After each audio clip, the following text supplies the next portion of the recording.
Well, what we have in place since January is we've entered into a contract with a local group to bring goats out here to take care of eliminating weeds here at our retention ponds. We have over 30 acres here, and that we needed maintenance. And because the terrain is so rocky and rough, using mechanical means and using manpower to do it was proved to be difficult. So therefore, we decided to go with goats, which were able to tackle the terrain and were able to handle the job very effectively.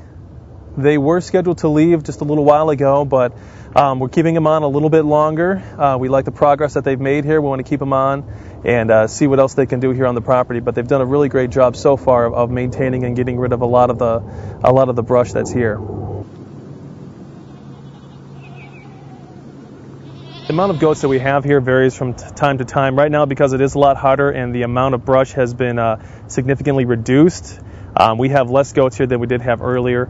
But as we stated before, earlier in the year, there was a lot of brush out here. They cleared a lot of it out. So we do have just a couple left here for the time being, and they'll probably be here for a little while longer. And they've eaten just about everything that we have around here, whether it's grasses, weeds, bushes. They've tackled it all, and they've really reduced the amount of weeds that we have out here. It's hard to say with these goats how much they eat in a day because they are continually eating. It's a 24/7 operation. So as you can see, they're always out looking around, nibbling, looking for something. So it's a constant feeding with these guys when they're not taking rest under some shade or getting a drink of water.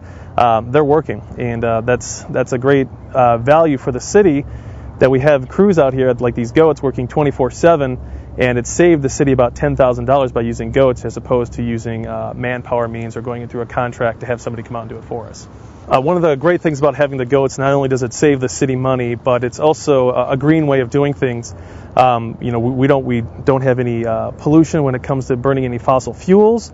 There's no noise pollution, and then the waste that they do generate are small pellets, of course. But the nice thing about that is the way that the goats digest the materials.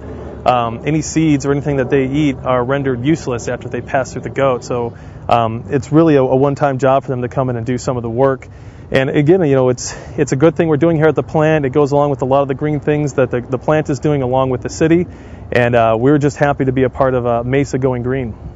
This is an old way of doing things, and it's just something that we brought here, but it's a common practice around the country, whether it's used in the South. I knew in Florida, Georgia, they tend to use a lot of sheep to clear areas. I do know they use goats in California for fire abatement issues. So it's been going on around the country, and it's been going on for a long time. We were actually approached by the company who had the goats, and when we tossed the idea around, we thought it's a win-win situation for us because we're saving money and it's good for the environment. So like I said, it's an old way of doing things, but it's a new green way here in Mesa, and we tend to like to stick with it for a while.